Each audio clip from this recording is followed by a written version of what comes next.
ready for spring madness. Not in March yet, but getting close. March Madness, a couple of weeks, yeah. And the reason we call it madness is because there are so many sports exploding right now, including track this weekend in McAllen is going to be good. Basketball playoffs. Soccer starts the second half. Started good last night. Indeed it did. And baseball and softball. So other than that, we have nothing going on. So if you're not into sports, then I mean, you better just go somewhere else. I think so, yeah. And well, I guess let's just jump right into it. Roe. Hey. They performed like nobody's business yesterday. They had a down quarter in the second, but you know, I don't something. And you say down. What was the score in the quarter? They were up at the half by 10. Right. They had a down quarter, which they were outscored 13-10. 13-10. I mean, if that's your bad quarter, I think you're going to win. We were talking about that, and I think so too. And then in the third, it was just, hey, what's up? Martina's show. And Jojo and Alan. Alan obviously had the 23 points of the night. I think 11 boards is what he's racked in. But he's a shooter. I mean, this year. For those who didn't know or didn't imagine, he could have been the best shooter in the Valley. He just hasn't chosen to because he hasn't needed to. He attacks the rim, you know. But if you followed Roe, if you've seen Roe all year, you know that he can shoot the ball. There was never any question about it. Time after time, Coach Yebra always says, you know, he's a shooter. I've told you guys all this, you know, all season long. He knows what he has. And here's how it happens. In the playoffs, the higher you get, you need a guy like Alan or Alan to do that sometimes, because you can't. Balance is great. Balance will win. It will win the district, but you need a star at certain times in the big games, and so he's ready to do that. I feel, and so is Rudy, and so is JoJo. They really all are. I mean, you know, Campos. I mean, he'll do it on defense. Even Gatlin had literally a slow night last night, but you know, it was he's still working his way back into the match. Right? It was a throw. There was a throw in at 4.8 seconds left in the third, and it was pretty much the statement that was just like. That's it. Yeah, it really was. It was over in the third where Alon threw it in, Gatlin went cross court, hadn't done anything all game, went across court, buzzard in. Nice. And just like that. I bet they went nuts, and then at that point the other team was like, it really did take the gas out of that team. And then Sherryland, they got one in overtime. Hey man, the Rattlers move on, and boy, United has been a thorn in the Valley side for a generation. I'm not glad to see them lose. But I mean, you know, it's that district, you know, that realigned district, when it realigned 2 years ago, they really started to pick up steam with playing 35-8. So you're saying that Sherryland has came in with a little bit more experience, or a little bit more fire tested power. I think so. I mean, playing the teams they played down the stretch, you know, right before the new year, they played Bell of the North.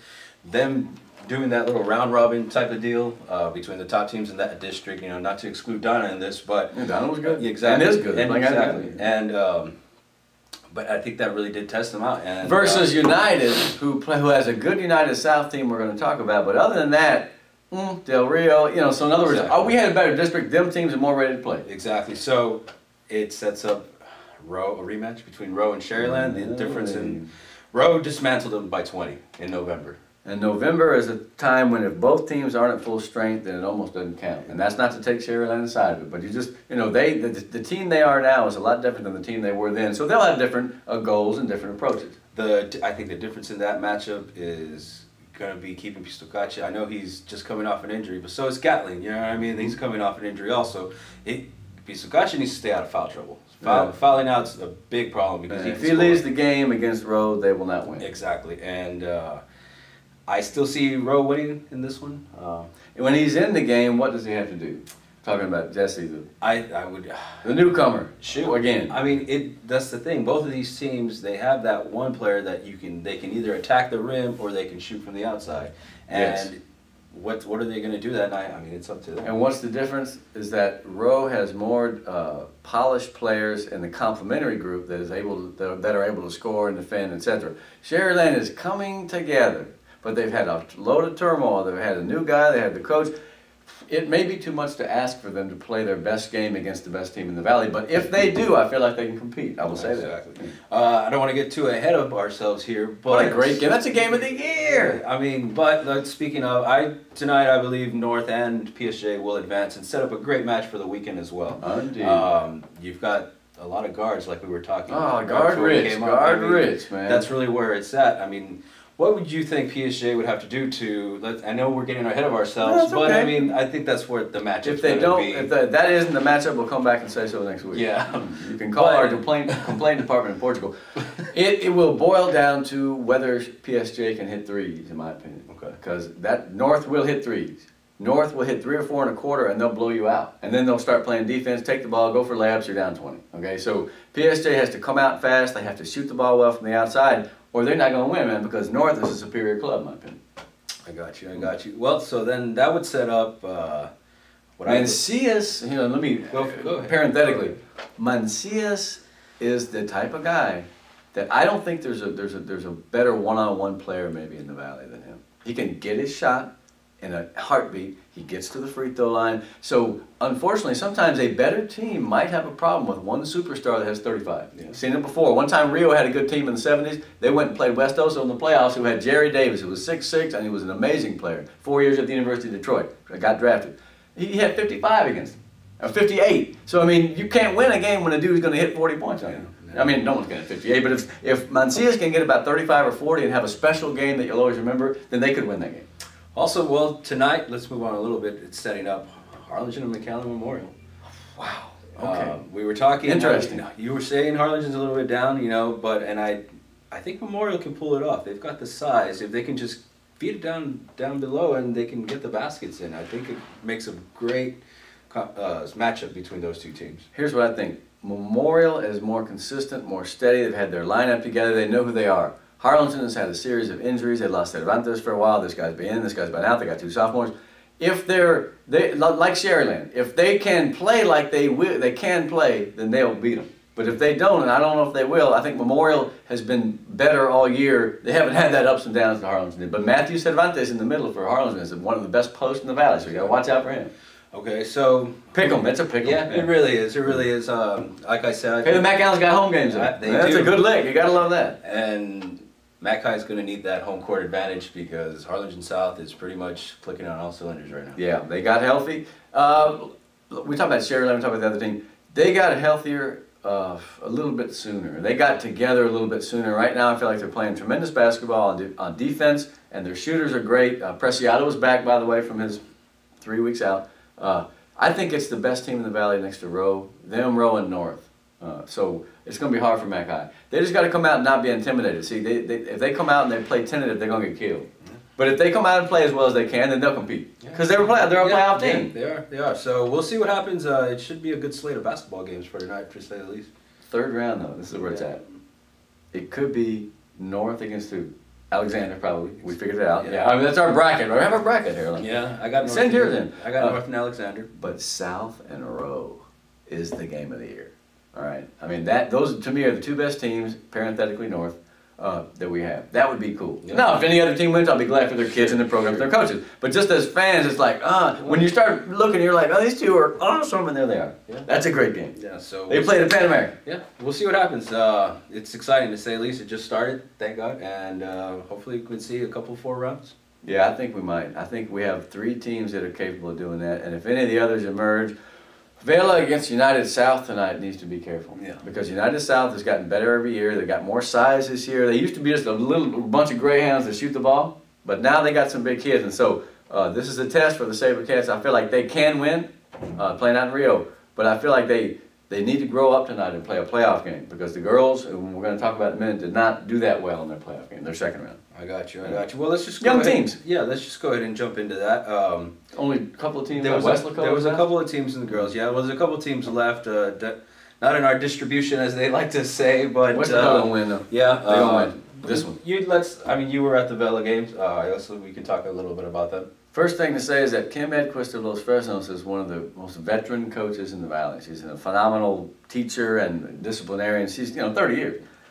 They're not better than Vela, I don't think, Los Fresnos, although 25 wins now. They played better. It was so even in so many ways that we all said, well, whoever comes out and executes better and plays better. That was Los Fresnos. They passed, they cut, they just played better team ball. Vela did not have a good game, and I feel like if they played that game 10 times, they would probably not have that poor an effort but once. Unfortunately, it was that one time. And that's not an excuse. I mean, I would say that if Baylor had played the way they could, it would have been a very even Steven game. And they had their chances anyway, but they just couldn't hit a shot. Man, they couldn't hit, you know, they kept in the game early on offensive boards. I love Miranda Washington. She's the best, all right? She's the only kid for about 5 minutes that was really not scared to play. And I don't mean that, I guess it sounds like an insult. I don't mean it that way, but they were tentative and they were a little big-eyed and they just, you know, they came out of it for stretches, but their defense never got going like I know it can. And so I know it's disappointing for them. It was disappointing to the fans, but you know what? You take your chances. It's a new program. They now have, you know, these 2 playoff appearances, and that's a good lick. In 2 years, I mean, I'd say that's overall success like you wouldn't believe, and it's only going to get better. This one is one they'd like to have over. That's all I will say. I would say so as well. I mean, you win the district title and you expect a little bit more out of your postseason, I would assume. Yeah, for sure. And you know what? They'll use this next year, and they'll say, "Remember X day? Yeah. Not this time, sucker." It's gonna end up being a positive. It was a downer to see though, and like I said, Los Fresnos.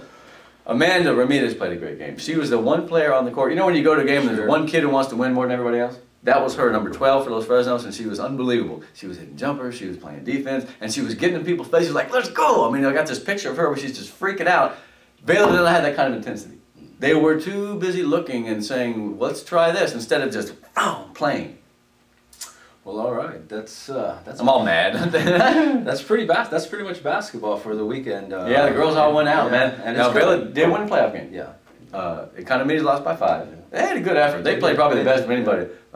And then Edinburgh North didn't do well against Delaware. They lost. Exactly. But, you know, perennial playoff team, nonetheless. It happens. Speaking of perennial playoff teams, the Mission Fast Pitch was this weekend, and Rowe did extremely well for, I mean, I'd say they Harlingen did. South, San Benito, Edinburgh North. I mean, those are pretty much the powerhouses. They jumped up to the mountain and challenged everybody, and for now. Exactly. They're the best team in the mountain. What else would you want out of a great tournament? I don't know how else you would call that, but it's just a lot of good teams. Plain successful. A lot of good teams, a lot of good games, but Rowe, good mix of veterans, Lauren, and then this freshman catcher I heard is a beast, drove in 4 runs in a game there when it counted. So two of three, and Chelsea Boyd. Yeah. Chelsea Boyd, she looks like a solidly built youngster, a freshman. Just think how good she's going to be. Exactly. You got her and that Sherryland catcher who's an enormous and wonderful. So I mean that sets up pretty much for a great season that's about to happen. Are you kidding? They're already playing district games. I didn't even know who the rosters are. We're already playing district games. Tonight, Economies North, Economies Baylor. Yeah. North had a good tournament. They lost, I think, to Tolosa Midway by a run. Exactly, yeah. And they lost to Rowe, 4-1. But I feel like once that team gets cranking, it will probably rise to the top of the district. Exactly. But EHS had a great trip. They went up to San Antonio and got to the finals of a tourney up there before losing to Brackenridge, 3-2 in 8 innings. There you go. Yeah. I mean, it's early in the stages, but we are starting district grade. Rose got PSJA tonight, so I mean, it's just a big thing that's going on. You went to some soccer, I'm assuming? I've been to a lot of soccer, and it's going to be an interesting week. First thing I will tell you that Palmview and Economides tonight, both in the boys and the girls over on the east side, is going to be pretty important. The JAG girls got up off the mat after a slow stretch, and they're in the playoff hunt. The boys are starting to almost go down to that 5. In fact, if you look at it right now, they are 5. EHS is the team that's been playing better than the boys. They won 4 out of 5. North is hanging tough. So when North and Economides play Friday, see, this is the Jags' week. They got to beat Palmview and they got to beat North, and then they'll be back in the hunt for the kingship. Because right now, after that great start, they're not playing as well as they have. The girls, I feel, are a playoff team. The North girls have been playing real well, man. They won 4 out of 5. Sherryland beat them, but it wasn't too bad. In other words, last Friday, Sherryland North, both North squads, and that's hard to say. In fact, I won't try it again. They played well against Sherryland. Now, when you lose 3-0 to someone, you can't say that you played well technically. But Sherryland is so good on the girls' side that is actually a fine performance. There you go. The boys are not scoring, and I want to try to find out why. The Sherryland boys are winning, and they're right there at the top of Lincoln, but they're not scoring as much as I thought they would. Interesting. Maybe they're playing a more defensive style. I have yet to see them, which I really want to do. Yeah, we both need to, I mean, at least I know I got to get out a little bit more. I've just been all over the place. You got to get out more, man. Yeah, no kidding. But I mean, I'm out all week this week, so Here's the quickest of quick rundowns in 30 and girls 31. Memorial, they won Monday. They're scoring a lot of goals. They're ahead of McAllen, but McAllen has 1 fewer game. They'll pick up 3 points if they beat, I think, PSJ Memorial today. Right now, all 3 girls squads are looking pretty tough. And the boys, where's my list here? Okay. McAllen is doing well. McAllen is fine right now. They're 3rd, but it's a strong 3rd. If they have a big week, though, who do they play? Let's see. They've got That's Rowe rematch. Oh, the Rowe rematch Friday. Aha. So they have to beat Rowe because Rowe wants to come up from about 5th and get with them, and they don't want to let them do that. It's a big game, and it's the second round starts again. So Rowe and McCown are the big games for Friday. So out of Edinburgh today, you know, moving forward a little bit, Coach Joe Filateo is retiring after 31 years of service to the district. What a bombshell, man. I mean, that just took me by surprise. I guess I always had just figured he'd be there in the corner with his shirt of many cats. You know what I mean? That's crazy. Sure, yeah. And so we were talking before we came on. What's the news now? So are they going to go in-house? Are they going to go out-house? Is it out-house? I hope we don't go to the out-house. Well, you know what I mean, out of the district, in from the district. So what are, you know, it's a big-time job. I mean, it is. It's a great sports city. Are you kidding? There's going to be a ton of people apply for this from all kinds of places. Poland. Like, who knows? So we got to see. I don't know. What do you think, man? I think this.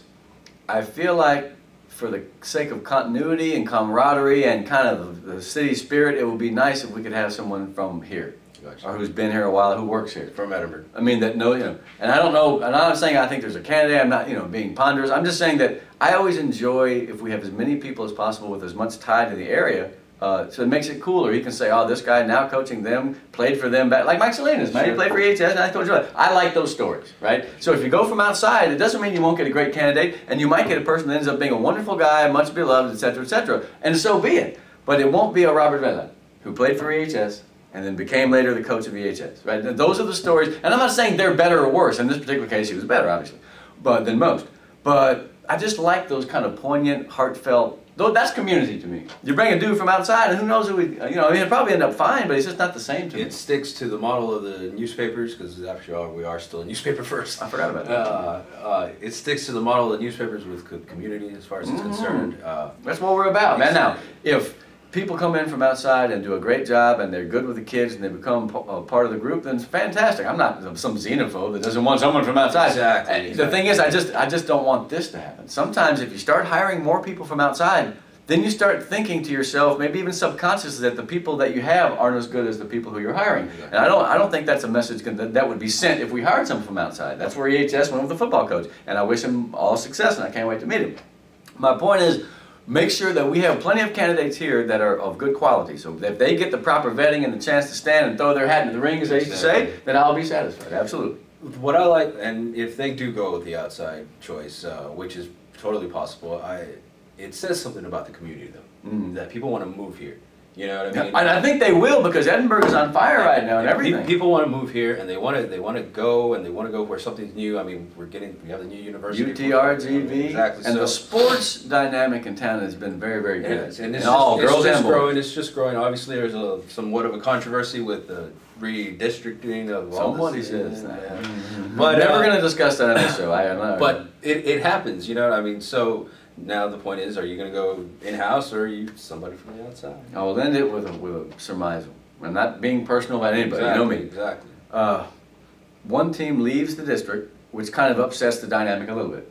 Okay, you get one coach from here, one coach from here. Pretty soon, you're like any other city where all the coaches are from somewhere else. And I personally, not professionally per se, because it's not my judgment, I would like it to be guys that we know. So, I mean, if not, then you know what? I'll meet the guy they have, and he'll be wonderful. We'll be pals for 20 years. I got no problem. Because no matter what it is, you're always going to be objective about it. This is true, yes. I am chained to the ball and chain of objectivity, for the most part anyway. Yes. So, I guess we're going to get out and watch some basketball. We are, and I just also want to add, Pete, to Coach Joe Filateo for all the things that you've done through the years. You know, this guy's won 553 games. He's a signature, you know, person in city sports, and ironically, a guy who came from somewhere else. So maybe I'm refuting my own logic. I don't know. I love Philo. He's been the best, and yet he came from Waco. Yeah, so goodness gracious. We'll see what happens. You learn something new every day, Pete. I think I just walked and talked myself into a circle, and then that will come.